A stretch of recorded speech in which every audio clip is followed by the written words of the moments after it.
नमस्कार. कनक खुशी न्यूज चॅनलमध्ये आपल्या सर्वांचे स्वागत आहे. निवडणुका जाहीर होण्यापूर्वीच राज्य सरकारचा निर्णयाचा धडाका. बातमी बघत राहा शेवटीपर्यंत कनक खुशी न्यूज चॅनलवर डॉक्टर अतुल लामसुंगेकडून. आपण जर कनक खुशी न्यूज चॅनलवर नवीन असाल तर चॅनलला सबस्क्राईब करायला विसरू नका. 15 जानेवारीला महापालिकासाठी निवडणुका होणार असून या निवडणुकाच्या पार्श्वभूमीवर राज्यात सोमवारी संध्याकाळपर्यंत आचारसंहिता लागू करण्यात आल्याची घोषणा आयोगातर्फे करण्यात आली. त्यापूर्वी राज्य सरकारने सोमवारी सकाळपासून अनेक महत्त्वपूर्ण निर्णयाच्या घोषणा केल्या. राज्य सरकारने जवळपास 50हून अधिक शासन निर्णय घोषणा केल्या. यात प्रामुख्याने राज्यातील शाळांमध्ये हिंदी सक्ती करण्यासाठी त्रिभाषा धोरण राबविण्यात. महापालिका निवडणुका जाहीर होताच भाजपने विधानसभा मतदारसंघनिहाय निवडणूक संचालन समिती स्थापन केलेली आहे.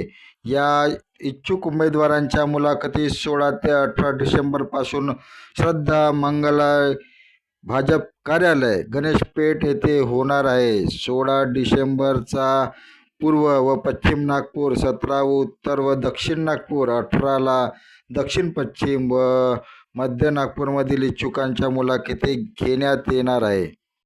निवडणुकाची घोषणा झाली परंतु ओबीसी अधांतरीच.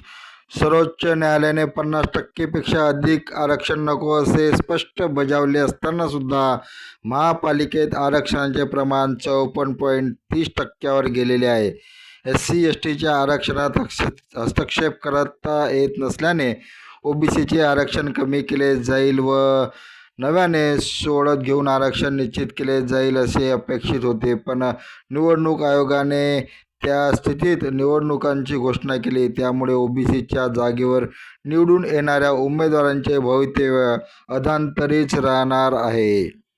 आचारसंहितेमुळे उड्डाणपुलाच्या उद्घाटनावरचे सर्व बॅनर काढले. लकडगंज पोलीस ठाण्याच्या पुढील हरिहर मंदिर उड्डाणपुलाचे सोमवारी केंद्रीय मंत्री नितीनजी गडकरी यांच्या हस्ते उद्घाटन झाले. त्यानिमित्ताने भाजपच्या नेत्यांनी फलक लावलेले होते. परंतु सायंकाळीच आचारसंहिता लागू झाल्याने फलक महापालिकेच्या पथकाने काढलीत. सर्वच राजकीय पक्ष अंधश्रद्धा पुढाऱ्याकडून पसरवली जाते, त्यांना खतपाणी घातले जाते, व्यसनाधीनता प्रोत्साहन दिले जाते. व्यसनमुक्ती हा विषय राज्यातल्या एकाही राजकीय पक्षांचा अजेंडा नाही. यातून लोकप्रतिनिधीचे करंटेपणा सिद्ध झाल्याचे आरोप व्यसनमुक्ती महाराष्ट्र समन्वय मंचाचे अध्यक्ष अविनाश पाटील यांनी एका पत्रपरिषदेमध्ये केला. धन्यवाद. आपण बघत होता कनक खुशी न्यूज चॅनल.